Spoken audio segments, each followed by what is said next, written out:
Call to order a regular meeting for the normal town council for August 1st, 2016. Please call the roll. Mayor Kus. Here. Mr. Fritzen. Here. Mr. Preston. Here. Mr. McBride. Here. Mrs. Lorenz. Here. Mr. McCarthy. Here. Ms. Gaines. Here. We'll begin with a pledge of allegiance.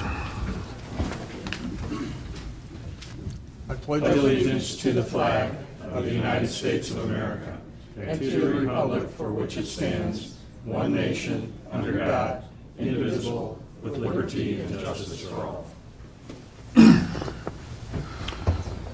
Our first item of business is the omnibus agenda, and these are routine items that will be handled with one vote unless a council member would like to pull an item for discussion. And I would like to be excused on voting on any bills I may have incurred in my duties as mayor. Mr. McBride? I'd like to be excused from the WGLT bill, please. Thank you. Motion for approval? Approval. Second. Items being considered tonight are approval of the minutes of the regular meeting of July 18th, 2016, and approval of town of normal expenditures for payment as of July 27th, 2016. A resolution authorizing staff to execute a contract with Stark Excavating Incorporated for the Ironwood Force Main Replacement Project in the amount of $1,527,758. Resolution to accept bids and approve a contract with T-Corp Incorporated for the rehabilitation and repainting of the interior of the West Reservoir at a cost of $1,098,100, and the approval of an associated budget adjustment on that item.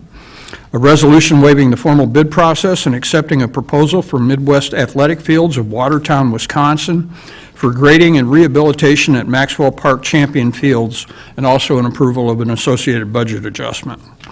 A resolution approving a 3-year agreement with Mark First for litter collection services in Uptown Normal, and a resolution authorizing the execution of an intergovernmental agreement with Illinois State University pertaining to fire protection services. Please call the roll. Mr. Fritzen. Aye. Mr. Preston. Aye. Mr. McBride. Aye. Mrs. Lorenz. Aye. Mr. McCarthy. Aye. Ms. Gaines. Aye. Mayor Kus. Aye. The omnibus agenda is approved.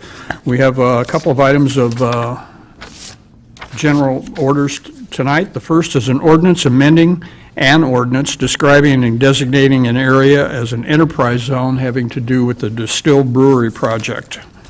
Move approval. Thank you. Second. Is there discussion on this item? Fairly routine. Please call the roll. Mr. Preston. Aye. Mr. McBride. Aye. Mrs. Lorenz. Aye. Mr. McCarthy. Aye. Ms. Gaines. Aye. Mr. Fritzen. Aye. Mayor Kus. Aye. Item 7 is an ordinance adopting a complete streets policy. Motion for approval. Thank you. Before we go to discussion, there is a brief presentation by Gene Brown and Mercy Davison. A little overview on what we're doing here. Thank you. We thought we'd just have a little presentation before you discuss this further, just a kind of brief introduction to Complete Streets, kind of what they are, how it developed, and what we've really been doing, even though we don't have a policy yet, what we've really been doing for at least the last 10 years in the mode of Complete Streets. What are Complete Streets? Well, I mean, really, quite simply, they're streets that are designed really for all the intended users of that street, whether it's pedestrians, bicyclists, motor vehicles, transit users, whatever, no matter who they are, no matter how they travel. And, you know, some of the most important aspects of Complete Streets, or any streets, are that they're safe for all those users, that they're comfortable for those users to use, that people feel comfortable there, want to be on that street, want to use that street, and that they're convenient to use. And the reason that Complete Streets can have a real impact, that if you see this slide, there's been some surveys done, and like 50% of most trips that people do are less than 3 miles. I know in my case, it's probably even higher than that. And that of those, and 28% of their trips are even less than a mile, yet, you know, approximately 60% of those trips are driven instead of people walking or using bicycles. And that has a huge impact just on the amount of traffic on streets and on health. It can impact a lot of, you know, aspects of everyday life. And this is just a survey done by the Center for Disease Control back in 2012, but it shows that in their surveys that, a little over 45% of people would walk to, say, church or school if it's a mile or so, a mile or less. You get up to 3 or 4 miles, then that number drops way down to probably less than 1%. And the same with work.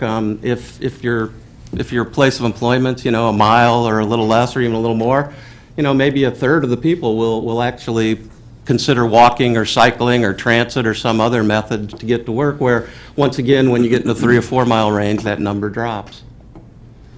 So what are the problems with the streets? And this is more on a national level, not just locally, but a lot of the problems are that there's a lot of streets that are constructed with no sidewalks at all for pedestrians, or the streets are so wide, or there's not adequate places for people to cross, that it's just dangerous to try and cross the street even if you had a sidewalk along it. In many areas, streets are inaccessible to people in wheelchairs or people with other disabilities.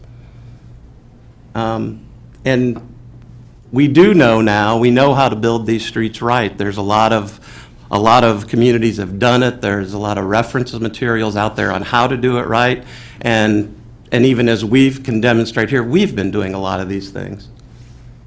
And yet, sometimes roads still end up like this, huge distances to cross, just not a real friendly place for all the users of that, intended users of that roadway.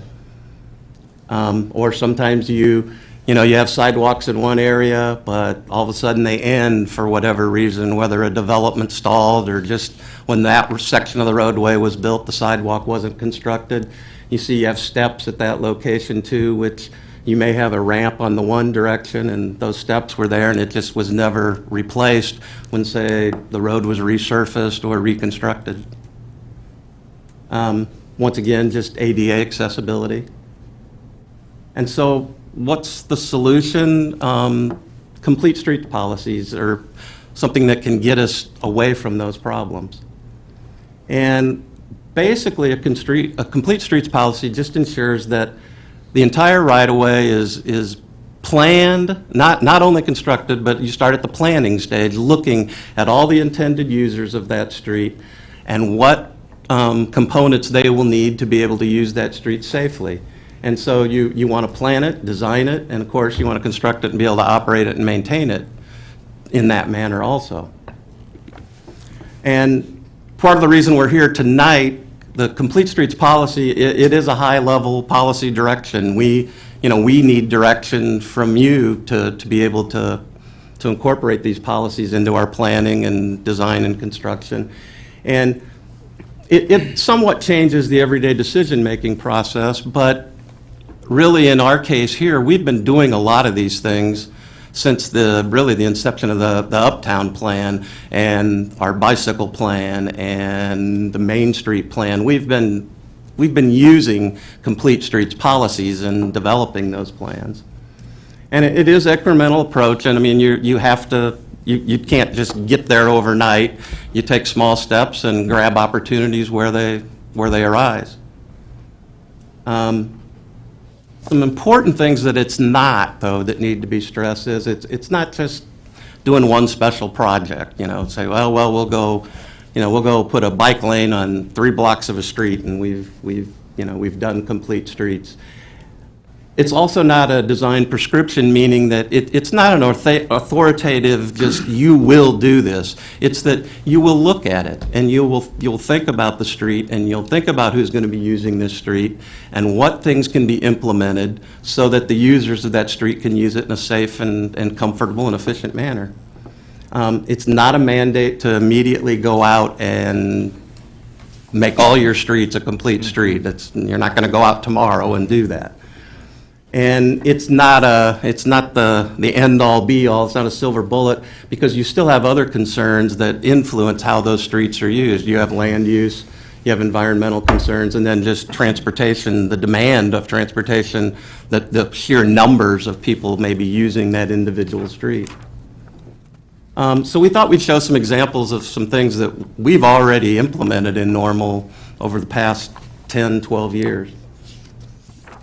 One is the Blair Drive bike lanes on Blair Drive from College Avenue to Fort Jesse Road. We resurfaced this road last year, I believe, and it was in our bike plan, and we had an opportunity to be able to still have 2 lanes in each direction, have a bike lane on each side, and still retain parking on one side of the street. So when we resurfaced the road, we moved the center line a little bit and striped it accordingly.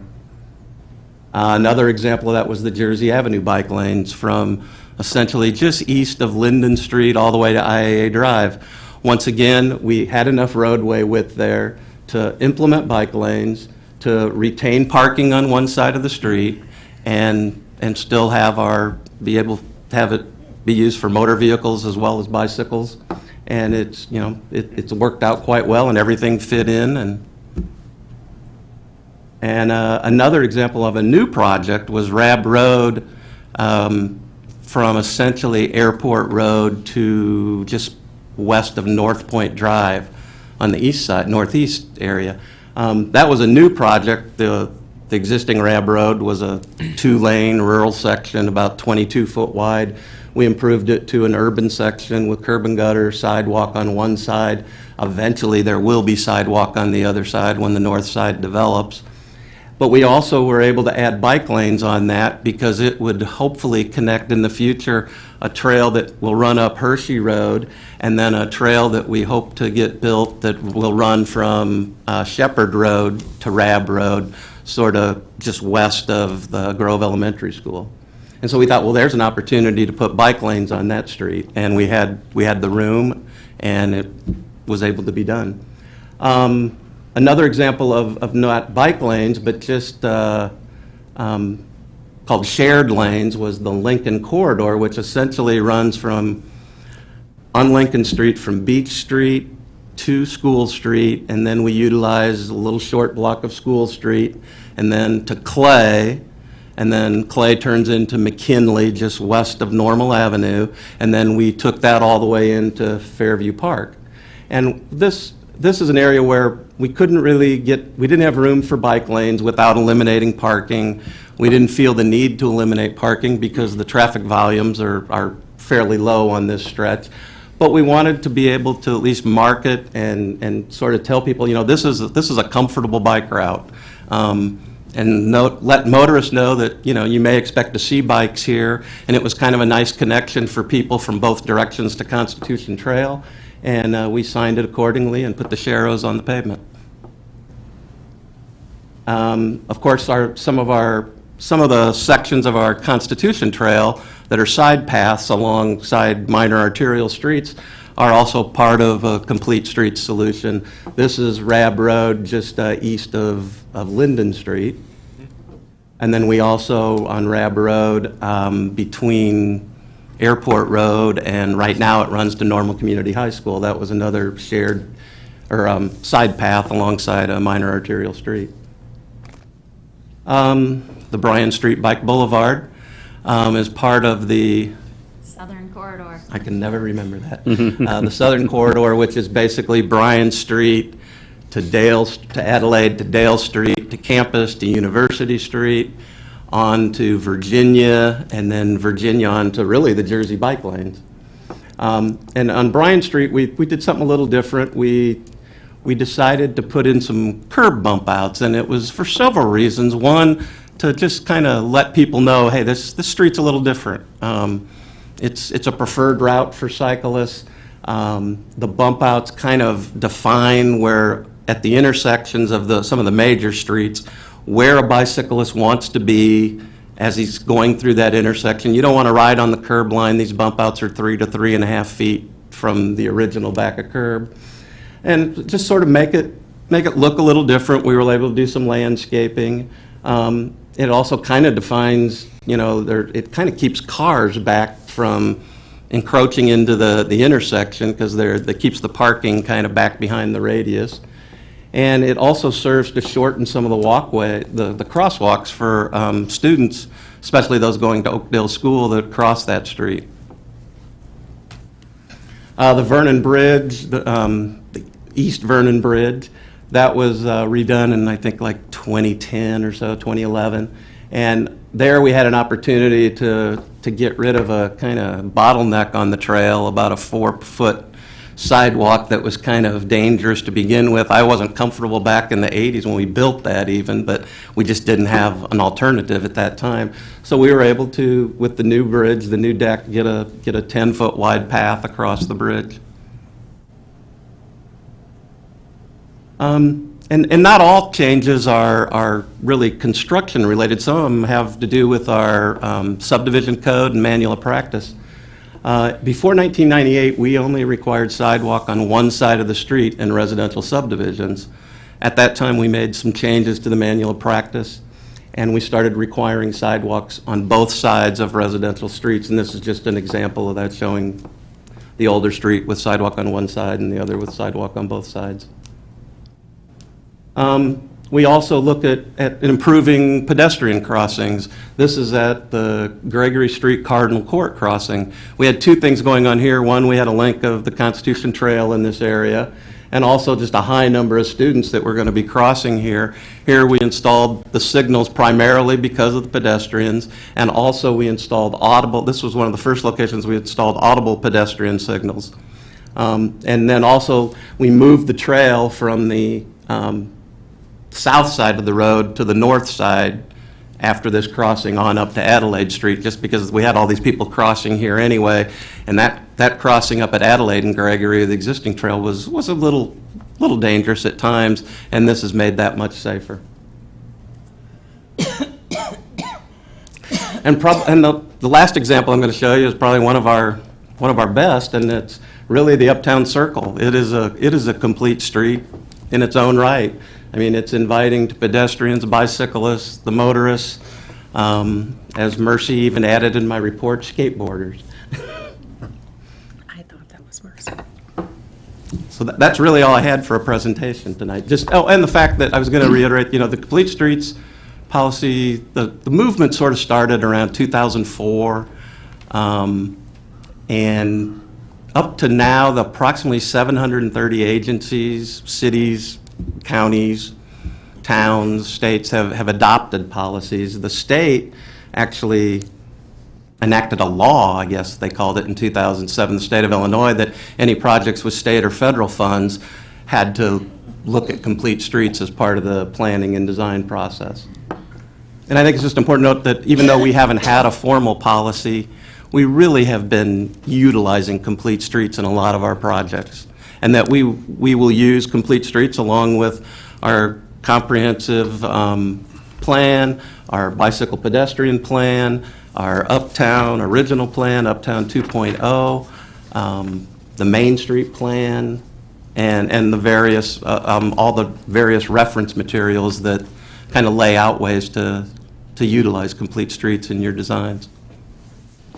Let me just piggyback on one additional comment, and Gene referred to transit as well, and we can't lose sight of, again, that's another important user of our streets and our sidewalks, and we are working closely, we have been working closely with Connect Transit on identifying new stops throughout the community. Now, those are changing. You've probably seen temporary signs up in various locations that this will be a new stop or this stop is going to be discontinued. But we work closely with Connect Transit and their staff to try to identify not only convenient locations for transit stops, but ones that are reasonably safe. And in fact, we've also appropriated money in our community development block grant programs to help fund a number of bus shelters, again, making transit a higher priority and more convenient. So particularly those real busy stops, you can get out of the elements, whether it's winter or just summer and a rainstorm. So I think that's another that ties right into complete streets, and it's another effort that we've already undertaken to try to make our streets accessible to all users, not just cars. Questions? Available to answer of any questions. These two, or discussion? Mr. McCarthy? I was happy to see, though, what this is not section of your presentation. We received a couple of emails, or 2 or 3, concerns that this is not a mandatory dictatorial design requirement. So I think that's important to get out, whether any of those folks are in the room tonight or that we get that out publicly, that the 4-page thing that you read is pretty much it. It's pretty loose, and it's an idea, philosophical review rather than a mandatory, really prescribed in specific details. And Mr. Peterson covered my second question, which is I assume this has some more interrelated implications for how we work with Connect Transit as we're starting to look to redo our streets. What's their plans for bus stops and moving vehicles down? So it's great. Thank you. Further? Mr. Fritzl? Yeah, I think there's some semantics in the works here. You know, the word policy sounds like really strong. You know, this is it, and we're going to spell out how this is going to be done and everything else. And then you look at it, and it's like, some pages get left out. You know, there's only 4 pages here of policy, and most of one page is a reference to, you know, standards that are out there in the industry to help guide this type of thing. So I think there might have been a little overreaction to the idea of policy, you know, because it's a strong connotation on that word. And I guess one thing, some people, I think, because of the Bryan Street, Jersey Avenue, Southern Corridor, I think some people that they've got that in their mind that all of a sudden we're going to start implanting those types of things throughout town, and you know, it's incremental, as you said, as opportunities present themselves and the like, we'll look for ways to retrofit existing roadway. I guess the only question I would have it's really kind of it's difficult to answer because, again, these are kind of project-specific things that you address. But when it comes to new construction, for a typical subdivision or whatever,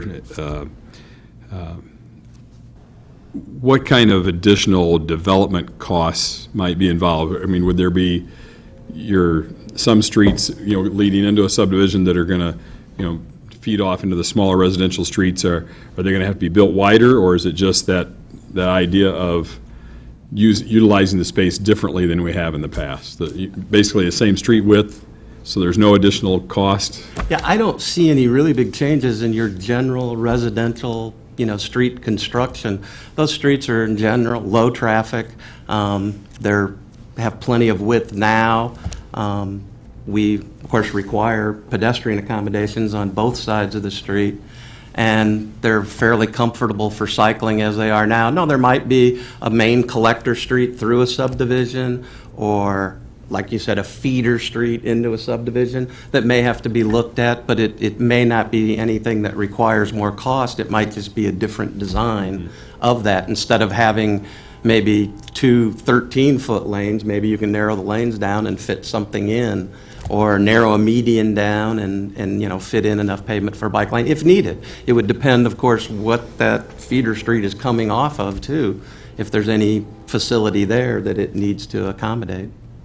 Because that's another thing people quickly jump to is that, well, there's got to be a cost associated with this, and if there is a cost in the development, then that's going to be passed on to, it may not be a public cost, you know, a governmental cost, but it will be passed on to people who buy lots or build homes in a subdivision or the like. But it really doesn't read that way to me. You know, it sounds like it's just a different way of looking at the same roadways and structures we had before, and really taking into account all these different modes of transportation.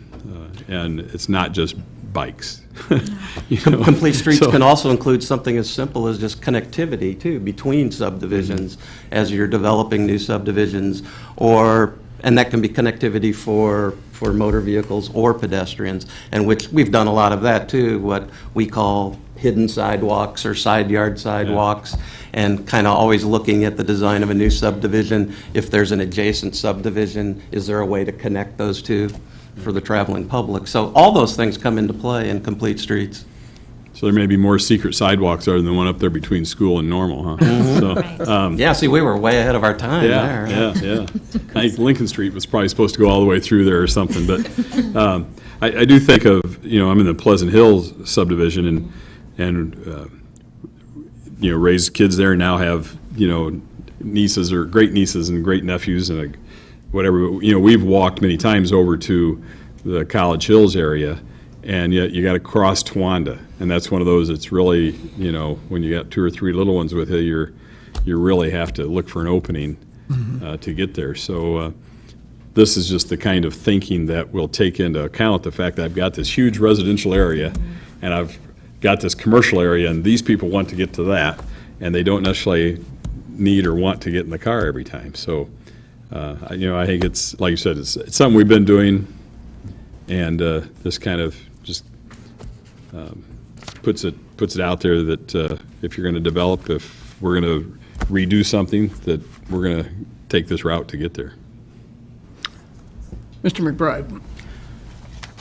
Just to buttress Mr. Fritzen's comments, I think policy, it's the correct word, there's no question, but it does seem a little strong. It's really more of a formalized mechanism for decision-making that allows staff to be smart and be nimble and take things case by case. So I think it's great that we're formalizing that. And I also think, although it's been mentioned a couple of times, a huge takeaway maybe for the general public here is that it's not just about bicycles. I'm a bicyclist myself, not a very good one, certainly not a very fast one, but it's very much about transit access, pedestrians, taking an evening stroll, being able to walk to a destination, and certainly ADA access. So I'm pleased we're taking this step.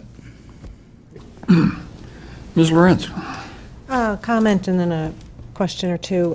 First on the comment, I recall in some of the public meetings that were held for Connect Transit, many of the riders expressed concern about safe sidewalks and places to walk to and from, their bus stops. So I'm glad to hear that, that is part of this policy, and we already are taking steps towards that and would in the future. So good news on that. Question, and maybe this is Mr. Fritzen's question, is just asked maybe in a slightly different way. And that is, if there's a person out there saying, well, what if my street gets targeted for, a redesign, and now taking into account the complete street guidelines, what would that mean to them? Would that neighborhood be brought into discussion about, hey, we've got this idea, and what might that mean? What might they give up right away? I'm kind of hearing maybe not, because you're really not changing the boundaries of the roadways. So talk a little bit about that. And I know we might be getting hypothetical and a little further down into the weeds, but just to allay any fears out there. Well, we've actually done some of that already on the Bryan Street Bike Okay. Boulevard. We actually had a meeting with any of the interested property owners before we did it to discuss Okay. the plan and what we were going to do. I think one of the things, once they knew they weren't going to lose parking, I think a lot of their fears were kind of Okay. And So with we- Jersey, went away. And yeah. yet, there were some, of course, when we were building them, and there's some people still today that think they're a kind of a nuisance and a hindrance to traffic, and it slows them down, which it does, which is one of the things we were trying to do. On Blair and Jersey, we basically, I think, we didn't have a We meeting. sent a mailing out. We sent a to mailing everybody. out prior to doing anything, telling them what we were doing, that we weren't going to be, eliminating parking or whatever. And, they certainly then had an opportunity to come and discuss with us before we did it. We did it, far enough in advance Right. where there were opportunities to talk about it if needed. And I think on Jersey, I received maybe one phone call prior to it. Okay.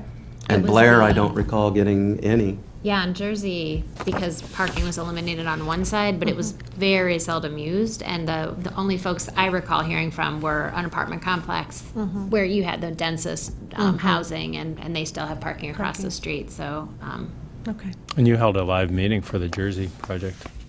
No. yeah, You had me come to it. you Oh, we were did? at it, yes, you Oh, were there. I must have missed it. It's all coming back to me now, Yeah? yes. You held a live There was a public input. direct mailing, and then we did have a meeting, and Bryan Street, Blair, we didn't, Yeah. so. Okay. And before if we ever would undertake a project that was going to significantly impact parking or something, we would, of course, bring all those people affected in. Okay. Thanks. Further discussion? Please call the roll. Mr. McBride? Aye. Mrs. Lorenz? Aye. Mr. McCarthy? Aye. Ms. Gaines? Aye. Mr. Fritzen? Aye. Mr. Preston? Aye. Mayor Kus? Aye. The ordinance is approved. We have one item of new business, and that's a motion to approve a reappointment to the Children's Discovery Museum Foundation Board. Move approval. Second. Second. Pick one. As this is a matter of personnel, there will be no discussion unless a council member would like to take the item to executive session. And seeing no such request, please call the roll. Mrs. Lorenz? Aye. Mr. McCarthy? Aye. Ms. Gaines? Aye. Mr. Fritzen? Aye. Mr. Preston? Aye. Mr. McBride? Aye. Mayor Kus? Aye. Ms. Gaines, would you read that appointment, please? Absolutely. This is a reappointment of Marlene Dietz to the Children's Discovery Museum Foundation Board of Directors, and it's going to be for a full 3-year term, expiring on June 30th, 2019. Thank you, Marlene. Thank you. Before taking a motion for adjournment, are there concerns or comments? Peterson? Mr. Mayor, if staff may impose upon the council a little bit longer this evening, we'd like to take the opportunity now to give you a preview of our new website, which is scheduled to launch on Wednesday, but we'd like you to see it. And so Mr. Irvin and Jenny Blum are here, and I'll let Dan take it away.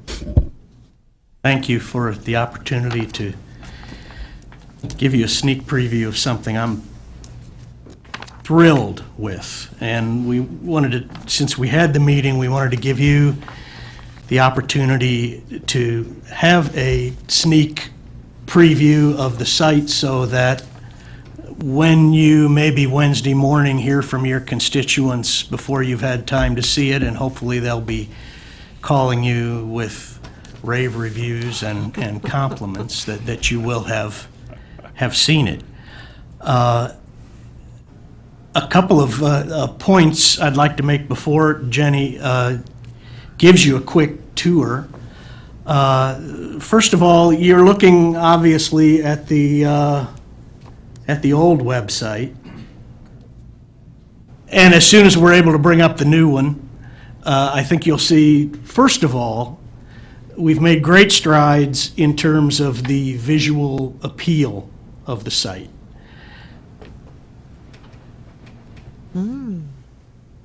Much more fun, much more visually appealing, bright, You gotta fun, look at it. active. There it is.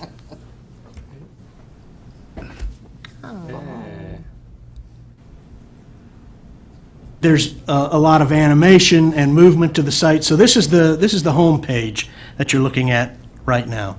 So that visual appeal is the first thing, and something that I think is much more consistent with who we are than the present site that we have.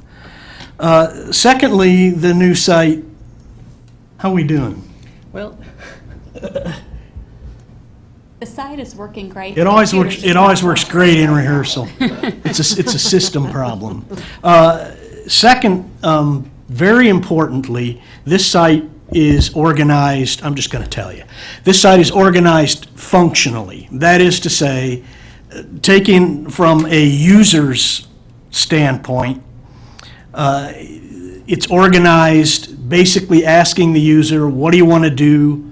What do you want to find out about?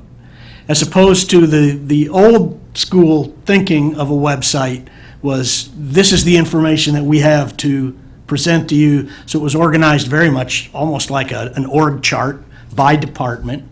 And if you didn't know what department it was that handled the service or information that you sought, it took you several clicks to find out where you were going. The new site is organized functionally. There's, in fact, an entire drop-down menu that says, what do you want to do? And you go to that, and hopefully, our goal is within 2 or 3 clicks, you're able to get yourself to the piece of information you seek or the the service that you're trying to initiate. A third thing, this new site is completely scalable. So if your technology is working, it doesn't matter what device you have, whether it's your iPhone, your tablet, or whatever. You're going to have a complete, again, visually appealing, totally functional experience, whether you're on your laptop or looking at it on a telephone.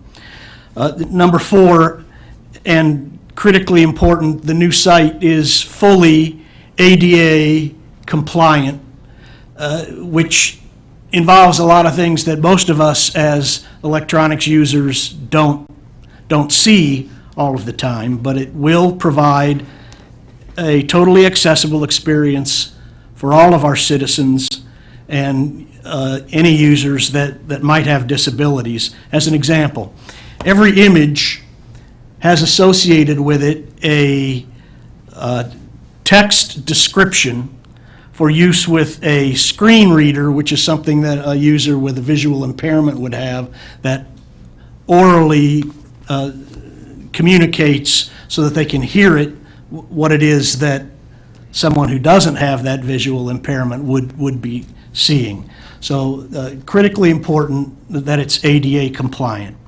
And finally, the designer interface, our side of the process, is much more user-friendly and very easy to use, such that our web page is really going to have much more of a feel of a Facebook page in terms of being constantly updated and full of fresh content, fresh news all the time. So if I can describe, are we going to be able to, no, it's not going to be functional. Here's the drop-down menu. Terry can hear you from the back. The I want to. So you see it's structured based upon what the user wants to do, as opposed to, Terry, if you go to the government drop-down, the old style of having, the department, and this is what you need. You need to find where the service is coming from. The 5 buttons across the bottom of the page that we're seeing now at the top of the page are fully customizable, interchangeable, and we can, if you go to the Parks and Rec page, you'll see that it has a consistent look to the home page, and again, different buttons based upon Parks and Rec uses, and also a different scrolling set of panoramic photos at the top. I'm going to let Jenny drive Terry, but before I hand off to Jenny, I need to tell you that this wonderful website was developed under the leadership of Heather Wagner, who really over the past 9 months has had 2 babies to bring into the world. One of them being this magnificent website, and the other little Addison May that Heather is home with right now. So she kind of has handed it off to some of the rest of us to bring it the last steps of the way, and my colleague Jenny Blum has kind of taken those reins the past few days, together with particularly Angie Hunker and Rachelle Ludi, also key to getting everything ready. But honestly, there is a web development person in every department. Greg Leopold in police, Matt Sweeney in fire. I can't try to name them all because I'll surely forget somebody, but it's really a tremendous collaborative effort and team effort to bring this to fruition. And Jenny, do you have anything you want to add? I think that Dan covered it really well, but I'd be happy to walk you through the homepage if you'd like to see it and just tell you a little bit about how the navigation works overall. As Dan spoke to, the top blue bar is going to look the same across all departments. And whether you're on the normal.org site or you're in a department homepage, in the upper left-hand corner is a logo. So if you're on a different page in the site and you click on that logo, it's going to take you back to the department page. So if you're in Parks and Rec and you're looking at special events, but you want to go back to the Parks homepage, you click that one. Terry, if you don't mind scrolling down to the very bottom of the web page. On the bottom of every page is the Town of Normal logo. So whether you're on the fire site, the Parks and Rec site, no matter where you're at, you can go down to the Town of Normal logo, click on that, and that will take you back to the Town of Normal homepage as well. As Dan spoke to, right underneath the scrolling banner at the top, we have 5 buttons. These can be changed out. One thing that we took a look at and that Heather really took a look at was what is our usage? What are people looking for? And so we tried to bear in mind what are the most important things that people want to have access to. Everybody wants our Parks and Rec activity guide. Everybody wants to know about our great events happening in Uptown Normal. We also know that people want a way to connect with us. So Terry, if you don't mind clicking on the Connect page. If you go here, you have lots of options. You can click to contact the mayor and town council, you can ask a general question, or you can connect via social media with any one of our Facebook, Twitter, or YouTube pages. And Terry, if you wouldn't mind going back, just back to the main page. Then we have our police, if you could scroll down just a little bit, perfect. Our public safety page. If you click on that, it takes you to a landing page and you have your choice of going to either police or fire. And so those first 4 buttons will probably stay the same. We have the ability to change them, but for the most part, those are all high usage buttons for us. The 5th button that we have on there is road closures. And right now, it is definitely road closure season. It's construction season. But as we approach winter, people are wanting to know about snow and how that's going to affect where they can park and driving. And so that might change as the year progresses.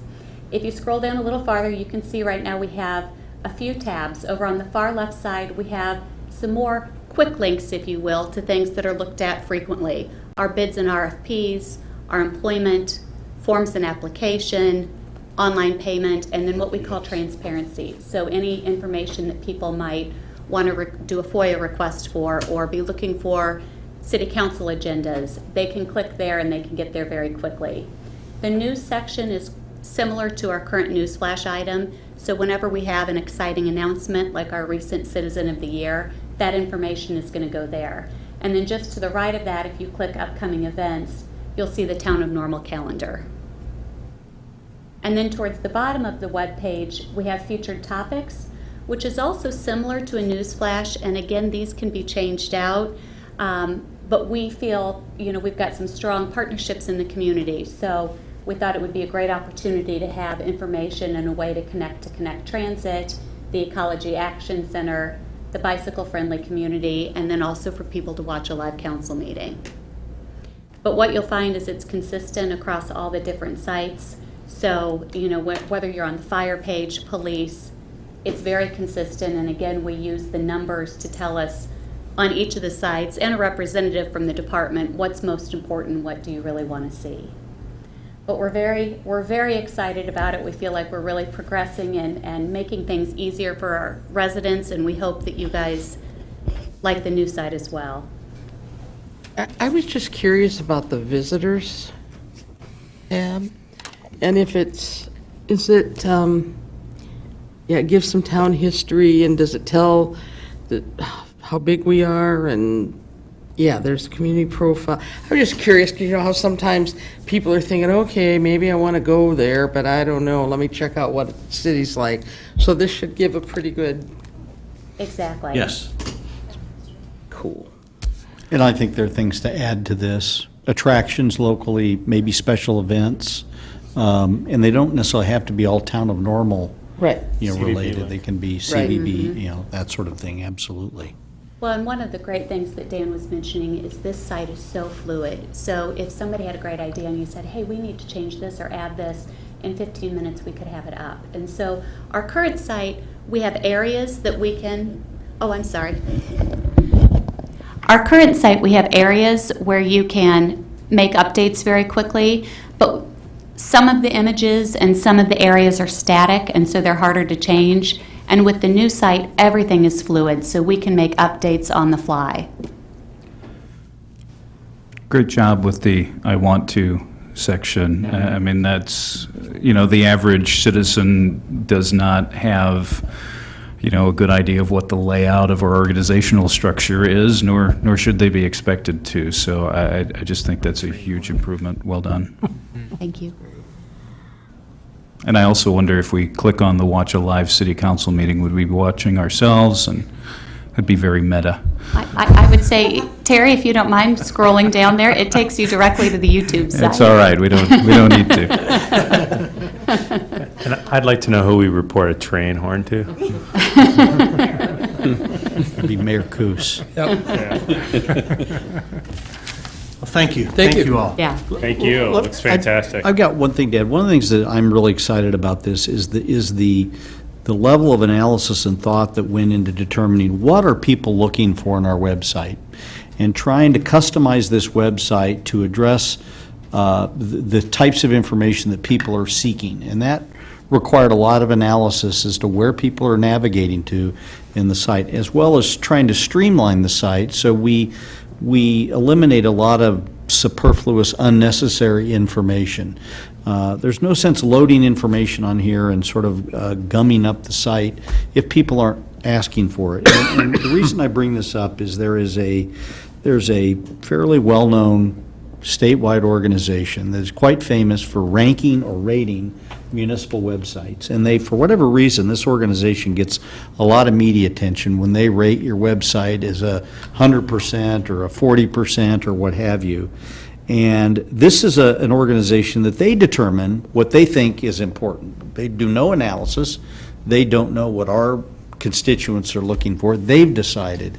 And I thought I would just read off, because I think it's an important point to make, because this organization, for whatever reason, gets all sorts of coverage when they announce a rating. So here's what they look for. They have a 10-point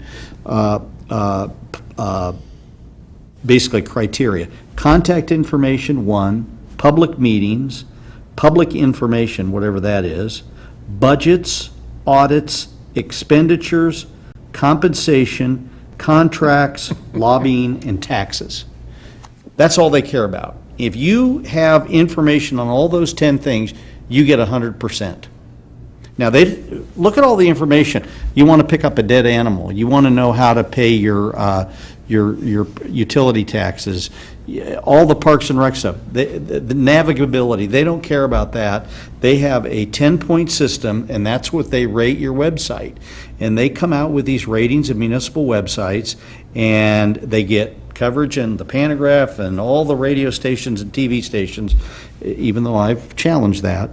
And they don't do this analysis. So I don't know how we stack up against their rating. I don't really care, because we are trying to build a website that meets the needs of our constituents, and not some organization in Chicago who thinks that all we need to know about is contracts and lobbying and taxes.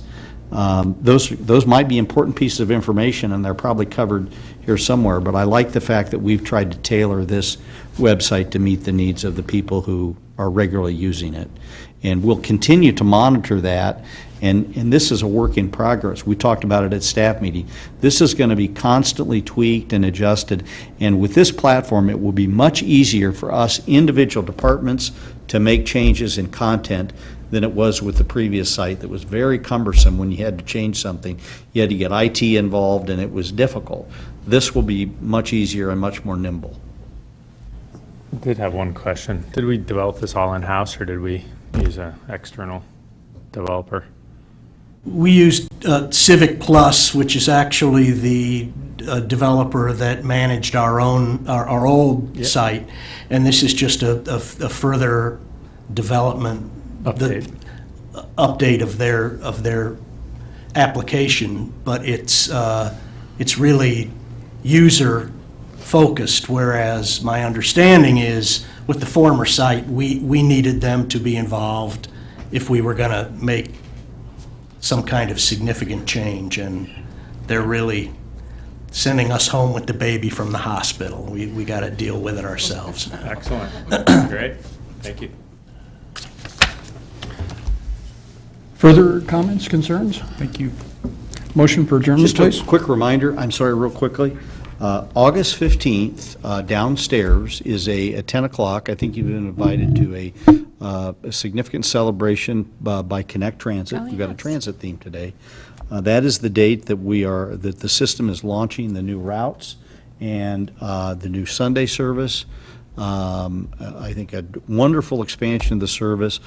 Much of that made possible with the decision of this council to commit funding through the sales tax. And so I think it's appropriate for all of you to attend and take a bow, because you will be thanked, rightly so, and it will, I think, signify a kind of a new era for public transportation in Normal. And just one other reminder, August 9th, we have a tour of some very cool libraries, so remember that. We'll get you the details on where to be and what time, but that'll be an exciting day. Thank you.